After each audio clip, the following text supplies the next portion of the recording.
And away we go. It is the Nightcap brought to you by Hail Mary Sports Bar right here on BearcatJournal.com. Go see our good friends at Hail Mary's. They're located in Cheviot. They're on Harrison Avenue, right in the Dora district. So you can go from bar to bar with your drinks, but no need for that. Just hang out at Hail Mary's. They've got 27 TVs, a 9-screen video wall. They have the DirecTV Sports package so you can watch all the games. And Cincy Sports, maybe to your detriment, will always be on the video wall. They have food trucks on the weekends, brand new walk-in coolers, brand new draft lines, and of course, ice cold Cincy Light on tap in 32.8-degree frosted glasses. All right, Aaron, let's get this show on the road. We inch ever closer to there we go. That feels better. We inch ever closer to the season opener. We are now 9 days away, or not 9, 11 days away. 11 days away. I did math wrong there. It is full-blown, like, crash course to the start of the season. All the rankings are coming out. We've seen the coaches poll. We talked about that. We saw the AP poll. I don't think we need to have that same discussion again. But, well, first off, how you doing? Welcome in. What's going on? How's life? Good. We had a good weekend. My daughter, she starts preschool tomorrow, so Nice. she will be doing half days 3 times a week. So that should be fairly interesting. We'll see how she's really excited. So I'm excited just to have a couple hours a week where one is Just you sleeping, and the little one. one is sleeping, one is in school, and get a little time to catch up on dishes or All right, mopping. Justin Williams. I'm just saying, man. I feel you. Laundry. Yeah, I feel you. I got I'm gonna break it out on Wednesday for us. I got the old school C-Paul, the original C-Paul shirt from Home Field in like a gray. I've had that. I can't. And then I can't wait. one of the kids ruined it with some gum in the washer, so it was super cool. Oh. Yeah, I had it. Ouch. Well, the new girlfriend, we're getting her into UC stuff. So I got her the Cats red hoodie. Yeah. Because that one's super comfortable. And while I was ordering it, I saw that old school classic C-Paw t-shirt, and I was like, I haven't got that one yet. I think I need to add it to the collection. So I might break it out for Wednesday night. But anyway, back to the topic at hand. The KFord rankings are out. And I mean, I don't know how much ultimate weight I put into the KFord rankings, especially it's tough, especially in today's day and age, because they do, like you're going to have to do if you're doing a computer ranking, they factor in last year into this year. Sure. In the transfer portal era. I think that is more difficult to do than it used to be. Yeah. But I figured it would be a good time to talk about the official KFord rankings. I got them. Let's pull up, and it's going to be hard to see, but let's pull up the overall rankings, Aaron. Here we go. And this has Cincinnati at 49, 10th place in the Big 12. Your thoughts? A little higher than I anticipated, if I'm being completely honest. I know a lot of people. We've heard, if you're paying attention on X.com, we've heard plenty of people mention, and it's making me a little nervous at this point because I feel like enough people are starting to mention Cincinnati as their dark horse team to win the Big 12. Sleeper. That maybe it's not so dark horse anymore if everybody thinks that you're the dark horse. But I feel like nationally, not many people are that high on Cincinnati, truthfully. So I I guess 49 is a little bit of a surprise to me. When you look around the Big 12, there's still 9 teams ranked ahead of Cincinnati on this particular ranking. So you got Kansas State, Arizona State, Baylor, and Texas Tech in your top 30. And then you've got Utah, Iowa State, TCU at 31, 32, 33, and then BYU at 35, Kansas at 39, before Cincinnati at 49. So about where you expect, I guess, if you're ranking the Big 12 that high. I guess not super high on anybody being, I mean, when you have Arizona State at 22 and Kansas at 20, nobody anywhere near that top 15 or top State. 10. Kansas State at 20. I guess if you want to consider 20. Kansas State at 20. You said Kansas. Sorry. Kansas. Yeah. No worries. But yeah, nobody near that top 15, top 10 ranking. So clearly nobody nationally, or at least in this ranking anyway. Nationally, they're a little bit higher on the Big 12, but it's still preseason. When you're making computer rankings and throwing something into an algorithm, this is what you get. And whether it be for good, better, or worse, I don't know. It just is what it is. Yeah, I mean, the most interesting thing to me when kind of looking at this and breaking it down, I mean, 20 to 39, you have 9 Big 12 teams in those 19 spots. That's crazy to me. Or those 20 spots. Like that's pretty wild that over half of the Big 12 is right there lumped together. That the I don't know how much weight you put into like the numerical ranking that determines this, but Kansas at 13.0, Kansas State at 13.0, Kansas at 8. You rubbed off on me. There's 5 points from 1 through 9 in the Big 12, and then Cincinnati is 10th. For those who can't read the fine print at the top of this graphic, it's points per game above or below the FBS average. Power ratings designed to be purely predictive or forward-looking, not a resume ranking. Yeah, or whatever that's worth.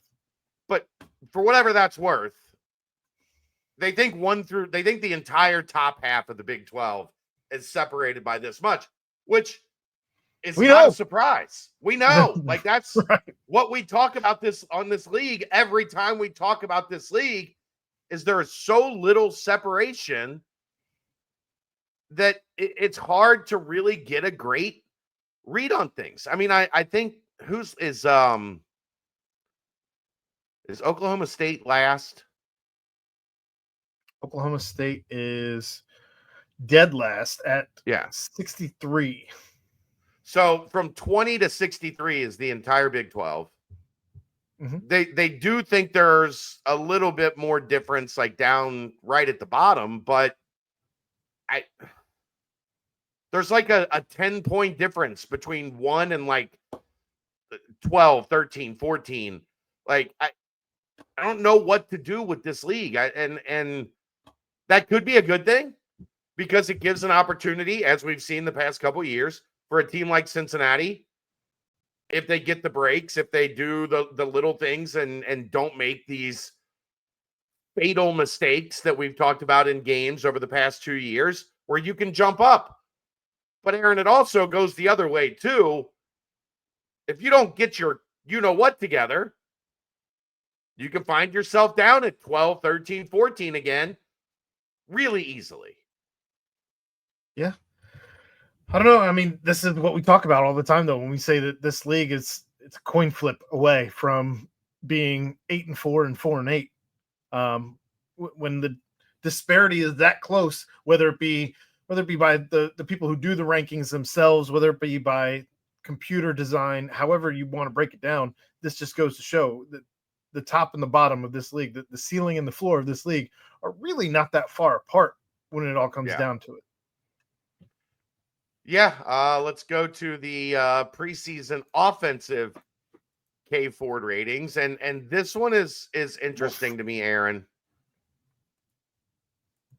because I feel like this offense should be significantly better than 73rd. I concur. also fear when you look at how many top offenses are expected to be in the Big 12, that even if 73rd is undervaluing this offense, they've got a long way to go to show that they can keep up with the top half of this league. And again, for those of you who can't make out the small print at the top here, it says unit power rank ratings presented on a 0 through 100 scale. 50 is the FBS average. So Cincinnati comes in at 48.0, good enough for 73rd. That said, you have in the Big 12, you've got Texas Tech at 10, you've got Baylor at 16, you've got Kansas State at 18, 18, TCU at 19, and Kansas at 24. So you've got 5 teams in the top 25 there in offense.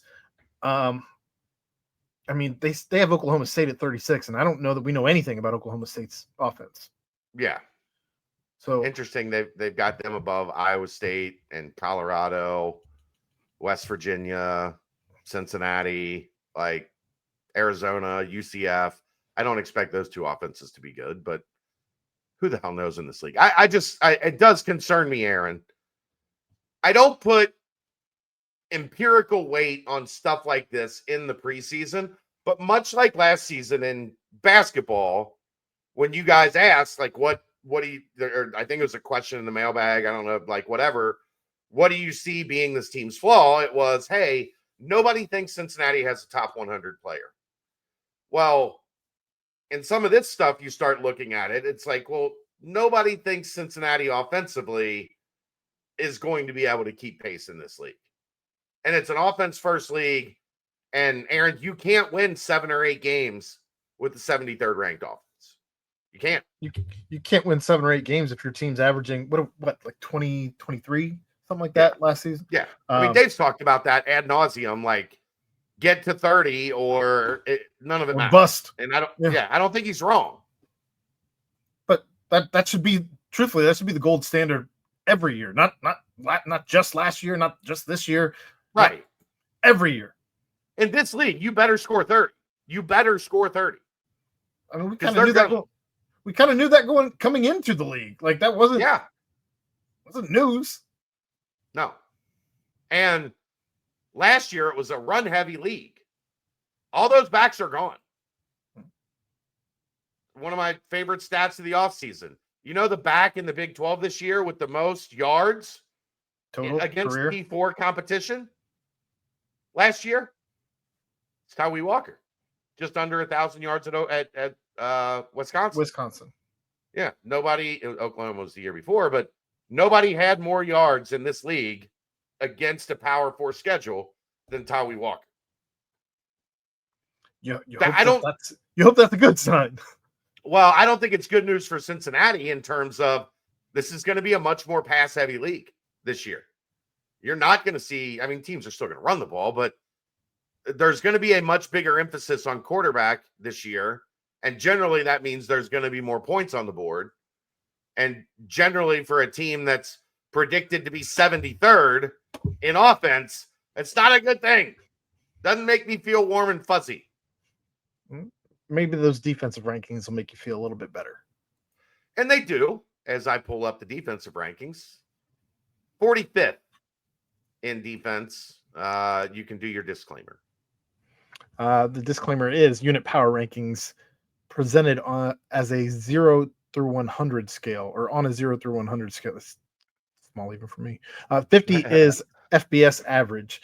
The teams ahead of Cincinnati, you've got Utah at 13, Kansas State at 27, Arizona State at 29. I missed BYU at 26. So you've got 13, 26, 27, 29. Then TCU at 42, and Cincinnati coming in at 45. Also Houston at 40. Missed them too. Yeah, I mean, you expect Willie Fritz teams are going to have pretty good defense. One thing that does concern me here, Aaron, 15, Nebraska. If the offense is 73 and the opposing defense is 15, it's usually not a great sign for your offense.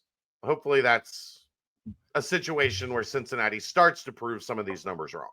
But if we know anything about the Big Ten, anybody outside of the top 3 teams in that conference are always overhyped, overinflated, and we are gaslit into believing that this conference is actually good. And at the end of the season, we're all left wondering what happened to the Big Ten. They told us it was different this year. Okay. What I know we've all talked about the defense being better. What range do you think this defense lands? At the end, I feel like when it's all said and done. I feel like somewhere in the 30 to 40 range. I think that this defense, if it can be as good, I think the ceiling is a top 25 defense. I don't think that's crazy. Like 25.